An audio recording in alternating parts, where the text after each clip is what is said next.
Hey guys, welcome back to another new video. চলে আসলাম ভুবন মঙ্গল শ্রী শ্রী হরিনাম সংকীর্তন নেবিয়া বাজারে। ওখানে এসে আমার সব থেকে একটা জিনিস বেশি ভালো লাগলো, ওখানকার সবাই একত্রে খুব সুন্দরভাবে বসে মহাপ্রসাদ খাচ্ছিলেন। তাছাড়াও আমার আরও একটা জিনিস খুব বেশি ভালো লাগলো নেবিয়া বাজারে হরিনাম সংকীর্তনে এসে। আজকাল বিভিন্ন জায়গায় হরিনাম সংকীর্তন হয়, অষ্টপ্রহর হোক বা উদয়স্ত হোক বা ষোলপ্রহর কীর্তন হোক, খুব একটা লোকজনের বা ভক্তবৃন্দের ভিড়টা দেখা যায় না, চোখে খুব একটা কম পড়ে। কিন্তু নিবিয়া বাজারে এসে তার সম্পূর্ণ উল্টো একটা জিনিস দেখলাম। অসংখ্য ভক্তবৃন্দের ভিড়, অসংখ্য ভক্তবৃন্দরা এসে কীর্তন উপভোগ করছেন, প্রসাদ খাচ্ছেন, সবাই একত্রে কি সুন্দরভাবে বসে প্রসাদ খাচ্ছেন এবং কীর্তন দেখছেন। সেই জিনিসগুলি দেখে আমার খুব বেশি ভালো লাগলো। আমিও চলে আসলাম একটু কীর্তন উপভোগ করার জন্য এবং একটু প্রসাদ খাওয়ার জন্য। আমার খুব বেশি ভালো লাগলো। কীর্তন তো অবশ্যই ভালো লেগেছে, তাছাড়াও এত সুন্দর একটা পরিবেশ, যে পরিবেশটা কিন্তু আজকালকে অনেক কম দেখা যায়, সেই জিনিসটা আমার বেশ ভালো লেগেছে এখানে এসে। আর আজকালকে আমি আরও একটা জিনিস নোটিশ করেছি, জানি না হয়তো বা সবার মনের চিন্তাধারা একটু আলাদা হতে পারে। আমরা যদি কোনো অর্কেস্ট্রার দেখি বা মিউজিক্যাল কোনো নাইট এরকম ধরনের কোনো জিনিস দেখি, তাহলে অনেক লোকজনরা এখানে আসে, এনজয় করে, হইচই বিভিন্ন দেখা যায় বিভিন্ন রকমের। কিন্তু সংকীর্তন হলে, হরিনাম সংকীর্তন হোক বা এই ধরনের কোনো কীর্তন অনুষ্ঠান যদি হয়, তাহলে ভক্তবৃন্দ বা লোকজনের সংখ্যাটা অনেকটাই কম দেখা যায়।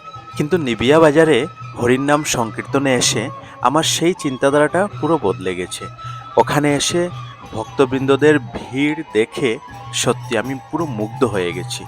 তো চলুন কথা না বাড়িয়ে আপনারাও একটু কীর্তনটা উপভোগ করুন।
তো বন্ধুরা, হরিনাম সংকীর্তন শুনে আপনাদের কেমন লাগলো অবশ্যই কমেন্টে জানাবেন।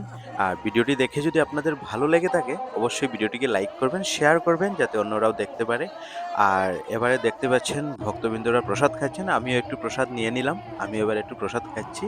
আর যাই হোক, আজকের আমি ভিডিওটা এখানেই শেষ করছি। দেখা হবে আপনাদের সাথে নতুন একটি ভিডিওতে। ততক্ষণে ভালো থাকবেন, সুস্থ থাকবেন, টাটা, বাই বাই।